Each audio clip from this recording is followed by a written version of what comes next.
What do we also know about the two similar triangles then? Desmond? They have the same angles. Yep, same angles. So this angle is the same as this one, and this angle is the same as this one. Okay? So we're using the fact that the angle can be the same and the ratio must be the same. Yeah? So what we can do then is I'm going to draw this following diagram. So if you want me to pause to draw that, let me know, but I'm going to move up and draw another diagram, which is, I'm just going to draw an angle, all right? Just a arbitrary angle, I don't know what it is. I'm going to call this angle theta. Recognize that symbol? Okay. It's called theta, it's a Greek letter. Theta represents an unknown angle rather than x's or y's. You'll still see sometimes it's called x, it's still called y, but normally we use theta for angles. Right. Now here's an angle, and what I'm going to do is I am going to convert this diagram to show me a triangle. So I'm going to do a little triangle like that. All right. So I've now used the angle to create a triangle. Is that right? Yeah? Now what I can do, so here's my right angle triangle, specifically a right angle triangle. What I'm now going to do is I'm going to say, right, I could also draw another line and create a different triangle. So a bigger triangle. All right? Is it a similar triangle? Yes. How do I know for definite that they're similar? Because everything's in the same angle. Everything's the same angle. This angle's the same because it shares it. This angle is the same. And these two are the same because I know those two are parallel. Okay? Right. Now, I could keep going and I could make my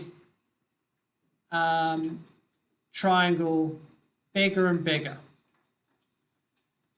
Now, what did we say about similar shaped triangles in terms of the ratio of sides again? They're always going to be the same, right? So if I pick two sides of the triangle, they're always going to, any of these three triangles that I've drawn, if I pick two sides and divide, I'm going to get the same number, right? Okay. That's the property that we're going to look at now. And we're going to start. You may well recognize it when we start.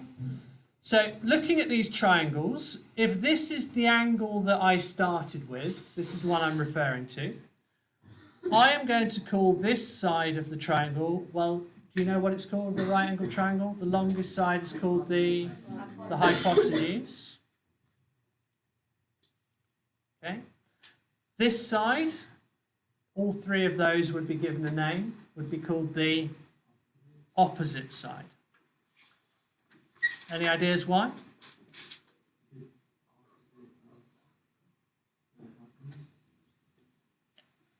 It's not opposite hypotenuse actually, because that would make the other one opposite hypotenuse. It's opposite the what? Not the hypotenuse, but the angle. Yeah. So the opposite side we actually refer to the angle. So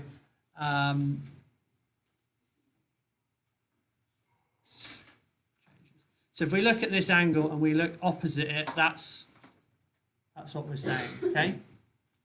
Maybe yellow wasn't the best. The opposite side is opposite the angle that you've used to create the triangle. All right. Does anyone know what the third side of the triangle would then be called? The base? Could be a base, apart from the fact that it's not always going to be a base. It might be rotated. It might. Anyone know? The hypotenuse opposite? That would be same thing. They're joined, so they're not really opposite. It's another word for next to the angle. Adjacent. Adjacent to the angle. Okay.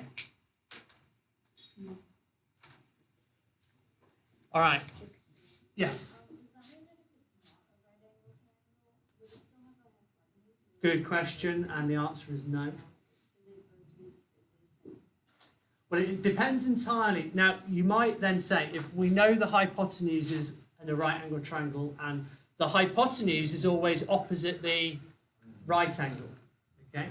What happens if I consider, because these angles are all the same as well, right? Well, what if I consider this angle to be theta? What does that change? The opposite and the adjacent change names, all right? So the opposite and the adjacent depend on which angle that we're looking at, how we created it in the first place, all right? So we can write that opposite and adjacent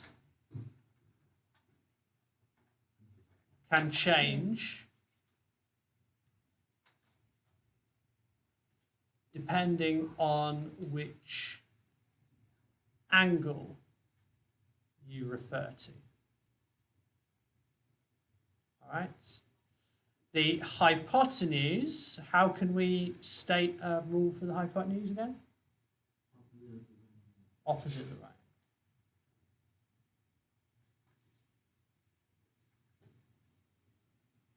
Okay. Opposite the right, that would be the hypotenuse. All right, so this is one of the first steps. Now, just to tell you, I teach this slightly differently than it comes up in the textbook. So in the textbook, they do one thing at a time. I kind of think, well, if you understand the similar triangle thing and the ratio of sides thing, we can do all three ratios in one go.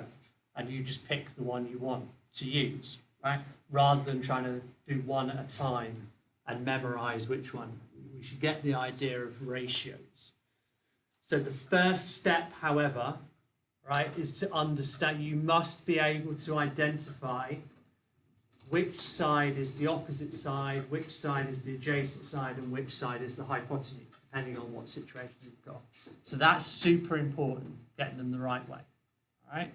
So before I go into the actual ratios then, if I draw a triangle, okay, like this, so I'm going to tell you it's a right angle. I don't know whether it looks like it does on my screen, it should be right. Okay, and I'm going to look at, this is my angle theta. This is where I've created my triangle from. So imagine what I did before, but in a different orientation. If I label P, Q, and R, would you be able to tell me which one is which in terms of opposite, adjacent? And, well, before you tell me, can you write it, maybe have a think on your paper, write it down what you think in pencil, and then you can tell me in a sec. All right, who would like to tell me which one is the hypotenuse? Aidan? Q you think is the hypotenuse. Do we all agree? Yeah. Opposite the right angle. So this one is the hypotenuse. I'm just going to put hype. Cameron? P is the opposite. I'm just going to call it op. And therefore R is the adjacent. Now for me, the easiest one to remember is actually the adjacent, because what we can do, if it helps you, if you didn't quite get that one right, identify the hypotenuse straight away, and then using the hypotenuse, and you know the angle, draw the line that makes the angle, and that is the adjacent. All right? So we know that R is the adjacent. It's the one that makes the angle. The one next to the angle makes the angle. Okay? So once we know the sides, all right, we can then look at the ratios that are going to help us. So the ratios are as follows. Now, you can go and research the history of it if you like, and who decided what. There are obviously lots of ratios that could be done, but actually we only need a few. We only need 3 at the moment. And the following ratios were decided as important. If we take, okay, the opposite side of the right angle triangle, and we divide that by the hypotenuse, okay, we get a number, right? And if it's the similar triangles, that number will always be the same number, yeah? And the similar triangles are based on the angle that we started with. Yeah? Happy with that? So opposite divided by hypotenuse, if it's a similar triangle, it's always going to have the same angle that I start with. Therefore, it's always going to be the same number. And that number, because it will change depending on the angle, we give it a name. And we say that is called the sine of the angle. The sine of the angle. I told you that. Theta.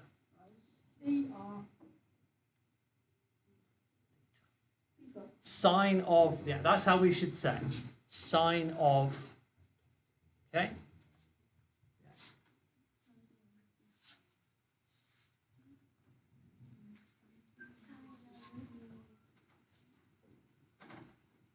So I'll give you an example for each one. So if it's not quite sinking in at the moment. The next one, though, was the adjacent side divided by the hypotenuse is called the cosine of that angle. Right?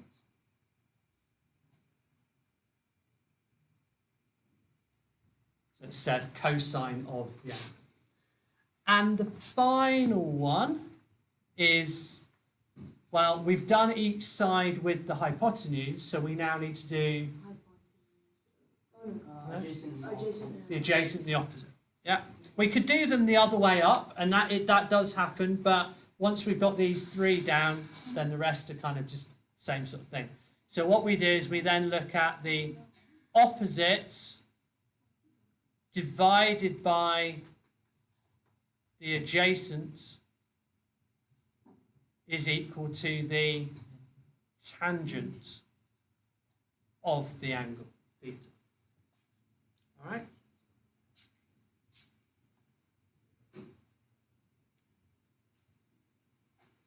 Happy with that?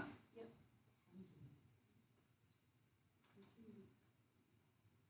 Do I need to separate you out, Joe? Because he looks like he's trying to write stuff down and you're talking about teams. Yeah? Don't be a distraction. All right, so just to add to this then, it does get shortcutted. So you'll see on your calculator, for instance, that it doesn't say sine, it says sine, cosine, and tangent. Okay? Right? That's what those mean. Right? So we don't say sin, cos, tan. It's still sine, cosine, tangent. Right? They're just shortened to fit on your calculator, and we don't write it. Right, we have to memorize those. So we need a way of doing it. So there are some ways that people will do it. Me, I just remember, and for whatever reason it works for me,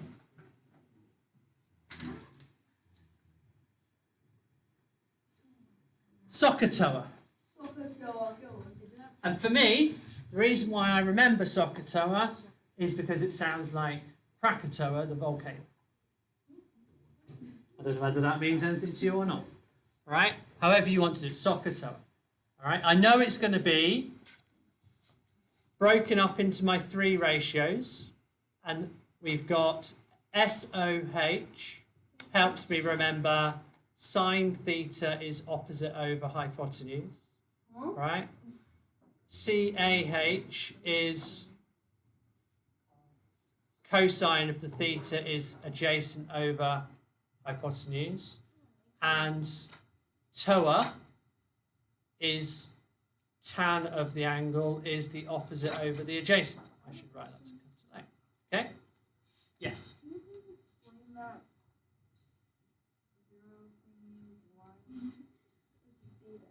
I did. I did explain. Theta. Why is that theta? Why is it what? Because I went back to here. Do you remember I started with, here's a triangle. This is any angle, any arbitrary angle. Well, how do I write down any angle? I've got to give it a letter for algebra, yeah? How do I write down, pick a number and add 3 to it? What would you write? No, you wouldn't. You'd say x add 3 or n add 3. Yeah, you'd use a letter to represent a number, yeah? So what do I use to represent a number that is an angle? A letter. It just so happens that we use this Greek letter, which is called theta. It's just a... You will also see it, all right? It just represents an angle because the reason is because we could, and you will see it every now and again, written as sine of x equals, or cos of x equals, or tan of x equals, right? It can be any letter, but what you will see regularly is theta to represent an angle. All right? Sokotoa, some old hags came and had tea one afternoon. That's one, you know, if some people come up with rhymes, I'm sure there's lots out there.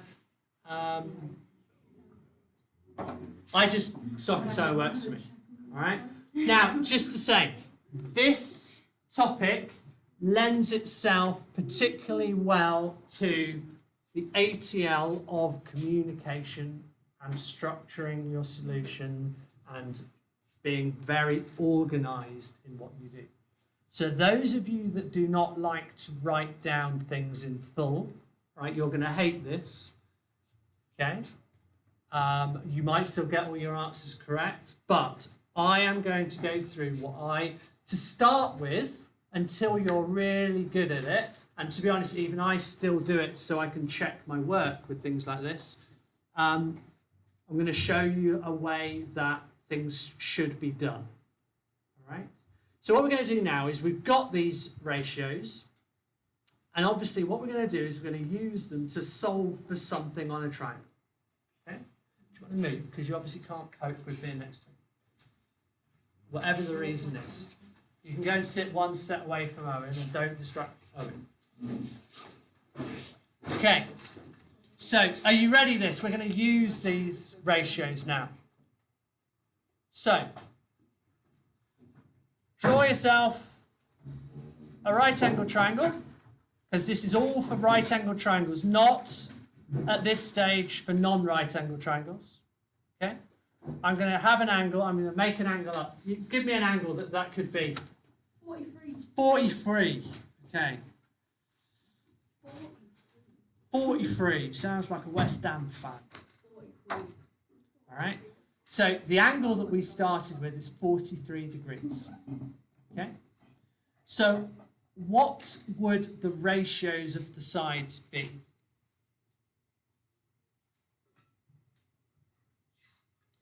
How many right angled triangles with an angle of 43 there is there? Liam? No. Infinite, because I haven't told you the lengths, yeah? That can go on forever, getting bigger and bigger or smaller and smaller. All right? But the ratios, the sine of 43, the cosine of 43, and the tangent of 43 would all be the same for every triangle, yeah? So we're going to use that property.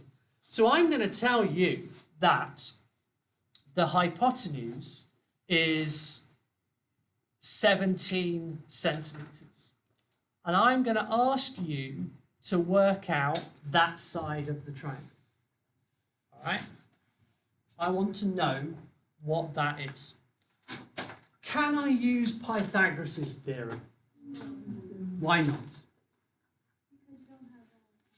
Yeah. How many sides do you need to know for Pythagoras' theorem? 2. We only know 1, but we do know the angle. So this is where trigonometry comes in. So now I'm going to show you how I would approach setting this out. So this is the ATL bit, the communication. I am going to make sure that I don't choose the wrong ratio or vice versa. I do choose the correct ratio by writing things out. And I'm going to start with, I know it's going to be from SOHCAHTOA. All right, so I write that down. I then write all the things that I might need to know. So I'm going to write down theta, opposite side, adjacent side, the hypotenuse. They're all possibilities. Then I'm going to write down what I do know or want to know. So theta is 43 degrees. Okay? Right. What's the opposite? X. The opposite side is the x. This is the opposite to the angle. Okay? All right. What's the 17? That's the hypotenuse. Okay. Well, what about the adjacent? So I would say, I don't know it. Do I want to know it? Why? Not necessarily. I mean, it's asking to find x. It's finding x. It's not asking me to find all the sides. It's asking me to find x. I don't care what the adjacent side is. So what I can do is cross out the A. Really? Is that what it said?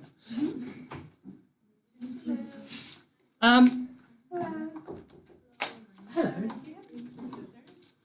On the table over there, yeah.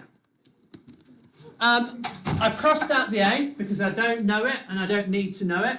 So what I can do up here in my SOHCAHTOA is anything with an A in it, I can cross out because I can't use it.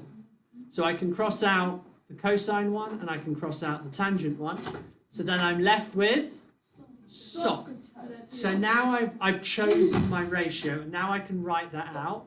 So I'm going to write sine theta equals opposite divided by the hypotenuse, right? That's what that means. So now I can put in these numbers. So I can do the sine of 43 degrees equals x divided by 17. All right? Say it again. Did you also cross out the T? Yeah, because it's got an A in it. TOA. Oh, okay. I thought. Yeah, remember they're in groups of 3. They go together. No, I'm not just crossing out the A. They come in groups of 3. Okay. So you cross out all anything together.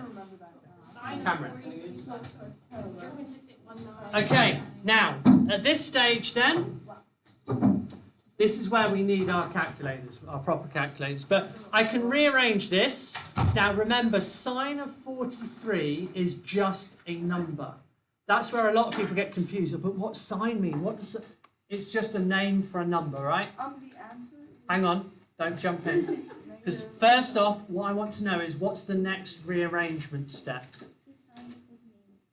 So I need to know x. So it's x divided by 17. So I have to multiply by 17, yeah, to get rid of it from there. But then I have to multiply it this side. So 17 multiplied by the sine of 43 degrees equals x.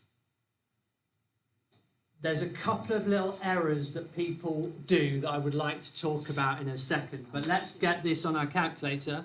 So you can type into your calculator.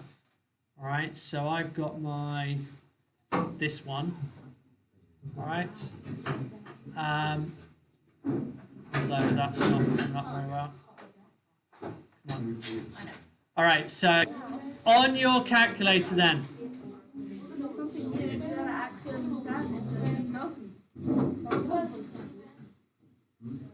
Oh, my calculator's not. Right, so you would need to type in. Yes, I don't want an answer.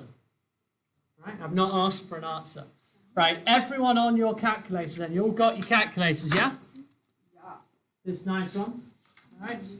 So to use it, and I will talk about a certain thing. We're going to do put it all in, right? The reason why I've rearranged before I have to work out the answers, I want to put all of that in one go, because if you do the sine of 43, do you want how to do that on your calculator? Yes, Right. So you press, well actually I press the sine, I get a bracket and I type in 43. I don't actually have to close the bracket because there's nothing else. And I press equals and I get 0.68199836. It'll go on for a long time. All right? Well, you shouldn't. I pressed 43. Now this is the other thing. I then can times by 17 straight away.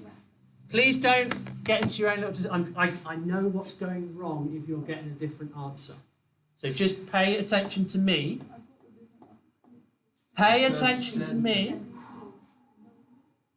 Just stop.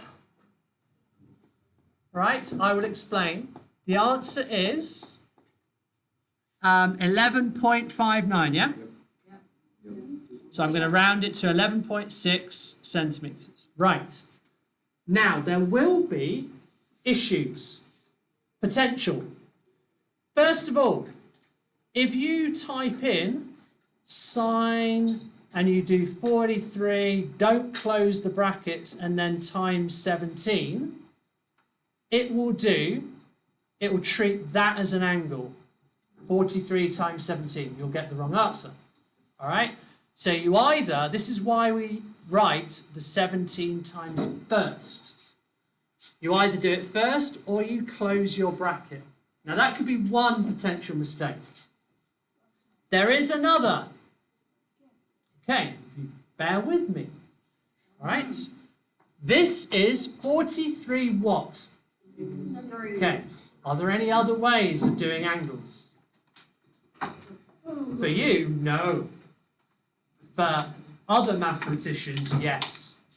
Right? There is this thing called a radian. Right? There are 360 degrees in a circle, but there are, I don't know what's funny, I'm answering your question, girls. All right? There are 2 pi radians in a circle. Okay? It's a different way of measuring an angle.